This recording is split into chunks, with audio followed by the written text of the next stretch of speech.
नमस्कार. मी चिंतामणी सहस्रबुद्धे. रागरंग.com या यूट्यूब वाहिनीवर आपलं सहर्ष स्वागत आहे. मुख्यमंत्री देवेंद्र फडणवीस हे केंद्रामध्ये जाणार, तिथं ते अर्थमंत्री होणार किंवा आणखी काहीतरी त्यांच्याकडे मोठी जबाबदारी सोपवली जाणार, अशा बातम्या सतत येत असतात. सतत त्याच्याबद्दल चर्चा पण चालू असते. त्याच वेळेला शरद पवारांच्या राष्ट्रवादी काँग्रेसचे ज्येष्ठ नेते, माजी मंत्री आमदार जयंतराव पाटील हे महायुतीबरोबर जाणार, त्यांचा पक्ष महायुतीबरोबर कदाचित जाईल, राष्ट्रवादीच्या अजितदादा पवारांच्या राष्ट्रवादी काँग्रेसबरोबर त्यांचं विलिनीकरण होईल. आता तर नवीनच हे सुरू झालेलं आहे की तो NDA बरोबर शरद पवारांची राष्ट्रवादी काँग्रेस जाणार आणि जयंतराव पाटील महाराष्ट्रात अर्थमंत्री होणार. म्हणजे हे सातत्यानं चर्चा चाललेली असते की देवेंद्र फडणवीस हे केंद्रात अर्थमंत्री होणार आणि जयंत पाटील हे महाराष्ट्रात अर्थमंत्री होणार. एक लक्षात घ्यायला पाहिजे की सगळ्यात महत्त्वाची गोष्ट अशी आहे की अशा ज्या बातम्या येतात केंद्रातल्यावर सुद्धा, त्या अशा काही सहजासहजी कधी खऱ्या होत नाहीत.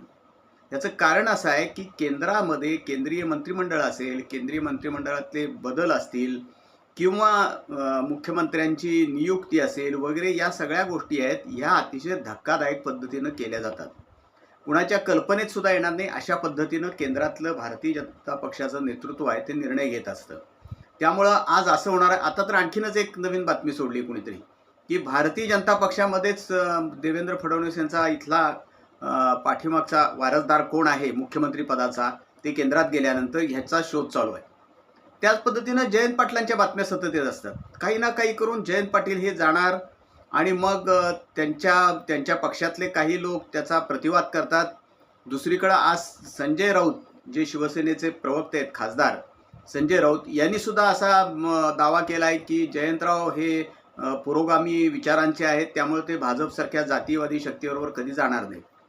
राजकारणामध्ये जातीयवादी शक्ती, पुरोगामी शक्ती, प्रतिगामी शक्ती, सनातनी शक्ती ह्या संकल्पनांना काही फारसा अर्थ नसतो.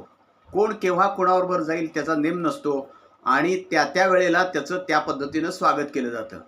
बिहारचे माजी मुख्यमंत्री नितीश कुमार जेव्हा भारतीय जनता पक्षाबरोबर गेले त्यावेळेला ते जातीयवादी शक्तीबरोबर गेले असा डांगोरा पेटला गेला.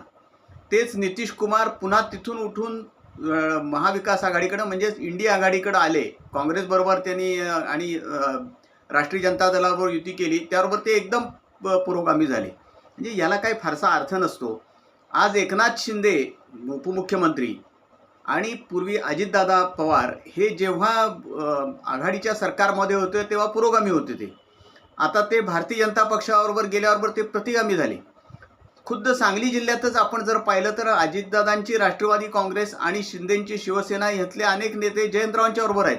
म्हणजे जयंतरावांनी ज्यांच्याबद्दल टीका केली ती त्यांनी हे सोडल्यानंतर, शिवसेना मूळची शिवसेना सोडल्यानंतर, मूळची राष्ट्रवादी सोडल्यानंतर, ते आज त्यांनी महाविकास आघाडी इथं स्थापन केलेली आहे. त्यामुळं राजकारणामध्ये काही त्याला अर्थ नसतो.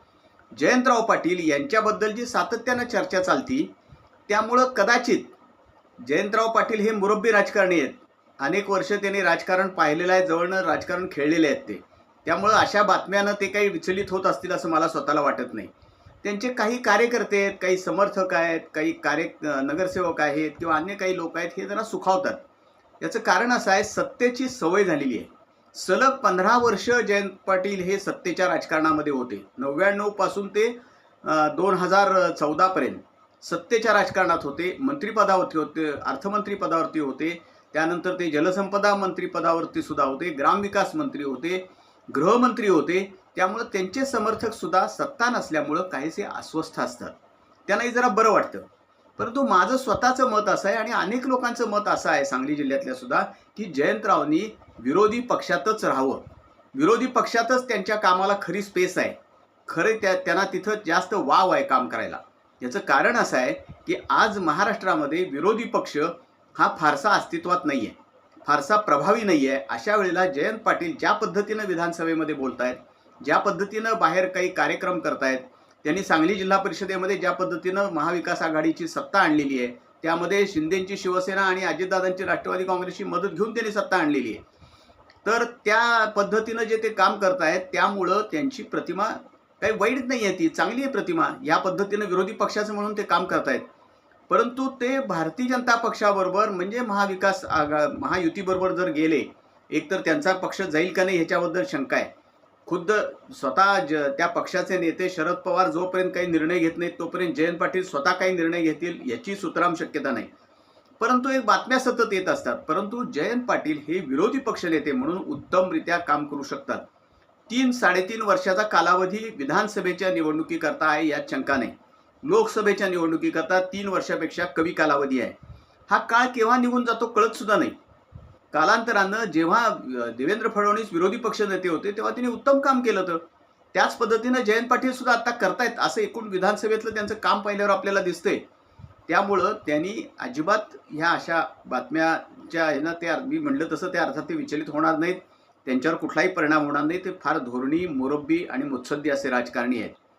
आता विरोधी पक्षामध्ये ते काम करतायत. सांगली जिल्ह्याचं जर आपण उदाहरण घेतलं किंवा अगदी महायुतीचं जरी उदाहरण घेतलं तर महायुतीमध्ये एकनाथजी शिंदे आणि स्वतः देवेंद्र फडणवीस किंवा चंद्रकांतदादा पाटील असे काही मोजके नेते जर वगळले आपण तर जयंत पाटलांनी एवढा सिनियर मिनिस्टर आज महायुतीमध्ये नाही, सिनियर नेता नाही महायुतीमध्ये. त्याचबरोबर सांगली जिल्ह्यात जर आपण पाहिलं तर आता चंद्रकांतदादा पाटील भारतीय जनता पक्षाचे नेते आहेत आणि राष्ट्रीय स्वयंसेवक संघाच्या मुशीतून आलेले आहेत, अखिल भारतीय विद्यार्थी परिषदेमध्ये काम केलेले आहेत. त्यांच्याकडं पालकमंत्रीपदाची धुरा आहे. त्याचबरोबर महाराष्ट्रातलं एक महत्त्वाचं मंत्रिपद त्यांच्याकडे आहे, उच्च आणि तंत्रशिक्षण मंत्री आहेत ते. महाराष्ट्राच्या मंत्रिमंडळामध्ये देवेंद्र फडणवीसांनंतर सिनियर मिनिस्टर चंद्रशेखर बावनकुळे आणि चंद्रकांतदादा पाटीलच आहेत. खरं म्हणजे चंद्रकांतदादा पाटील हेच जास्त सिनियर मिनिस्टर आहेत. त्यामुळं देवेंद्र फडणवीस किंवा भारतीय जनता पक्षाचे नेते समजा अगदी असं आपण धरू की जयंत पाटील आणि त्यांचा पक्ष हे महायुतीबरोबर गेले तर चंद्रकांतदादा पाटील यांना डावलून सांगली जिल्ह्यामध्ये जयंत पाटलांना मंत्रिपद मिळणार आहे का त्याच्यामध्ये?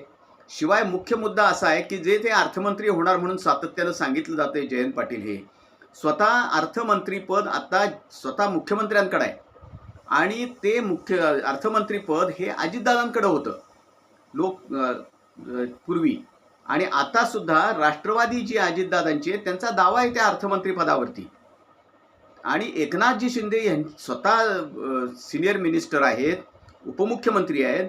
आणि असं असताना 8-10 आमदारांचा पक्ष जर आला त्यांच्याबरोबर महायुतीमध्ये तर 50-55 आमदारांचा पक्ष असलेला आणि 40-45 आमदारांच्या पक्ष असलेल्या पक्षांना बाजूला ठेवून अर्थमंत्रीपदासारखं जवळजवळ 2ऱ्या-3ऱ्या क्रमांकाचं मंत्रिमंडळाचं स्थान हे देवेंद्र फडणवीस देऊ शकतील का याचा सुद्धा आपण विचार करायला पाहिजे.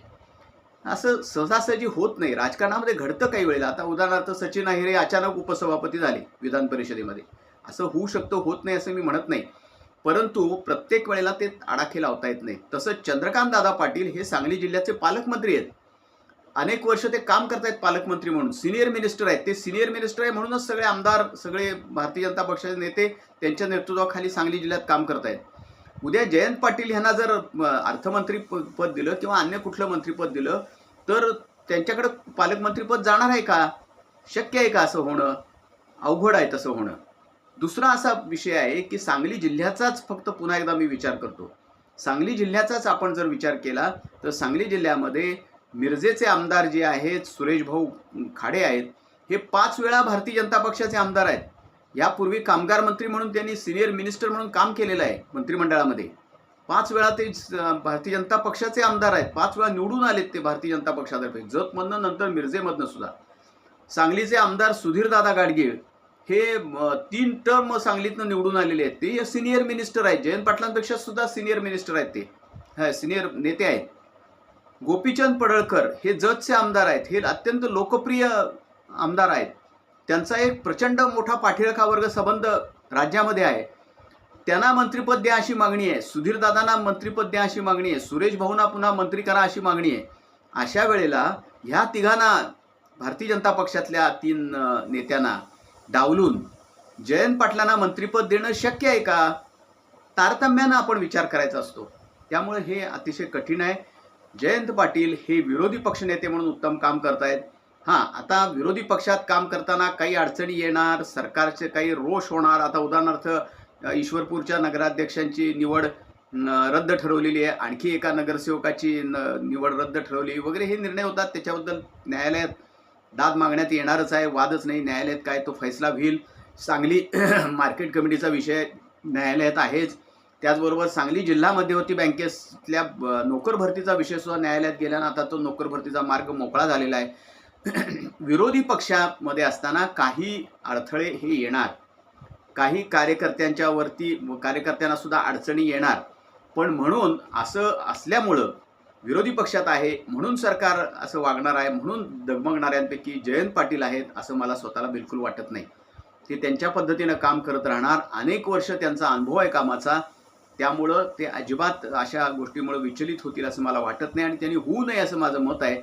उलट उत्तमरित्या विरोधी पक्षनेता म्हणून ते काम केलं तर त्यांना पुढच्या काळामध्ये ज्या पुढच्या निवडणुका होतील त्याच्यामध्ये फार मोठं भवितव्य आहे. राजकीय महाराष्ट्रामध्ये निश्चितपणे त्यांना राज्य पातळीवरती मोठं भवितव्य आहे. त्यामुळं या अशा बातम्या सातत्याने येतात ज्या जशा देवेंद्र फडणवीस केंद्रात जाणार आणि जयंत पाटील राज्यात अर्थमंत्री होणार. या कितपत खऱ्या आहेत माहीत नाही. अनेकदा बातमी चालवायकरता म्हणून सुद्धा आम्ही पत्रकार काही बातम्या अशा चालवत असतो.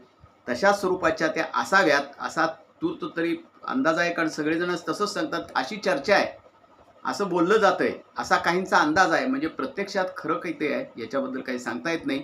पाहूया नेमकं काय होतंय ते. परंतु जयंत पाटील उत्तमरित्या विरोधी पक्षनेते म्हणून काम करतायत. उत्तमरित्या ते ह्यापुढे करत राहतील आणि निश्चितपणे विरोधी पक्षची नेतेपदाची जी पोकळी आहे महाराष्ट्रामध्ये विरोधी पक्षाची ती भरून काढतील असं मला तरी स्वतःला वाटते. अर्थात काही लोक म्हणतील तुम्हाला सांगायला काय जाते, सत्तेमध्ये असल्याचे काही फायदे मोठे असतात, विरोधात असताना आम्ही काय सोचतोय ते आम्हाला माहिती आहे. असे काही जयंतरावांचे कार्यकर्ते, राष्ट्रवादी कार्यकर्ते सुद्धा कदाचित म्हणतील त्यांचे समर्थक. परंतु वस्तुस्थिती अशी आहे की जयंत पाटील हे उत्तमरित्या विरोधी पक्षनेत्याचं काम करतायत. त्यामुळे त्यांना निश्चितपणे भवितव्य हवे, राजकीय भवितव्य असं माझं स्वतःचं मत आहे. आमचं हे रागरंग.com ही जी यूट्यूब वाहिनी आहे ही आपण लाईक करा, शेअर करा आणि सबस्क्राईब करा. धन्यवाद.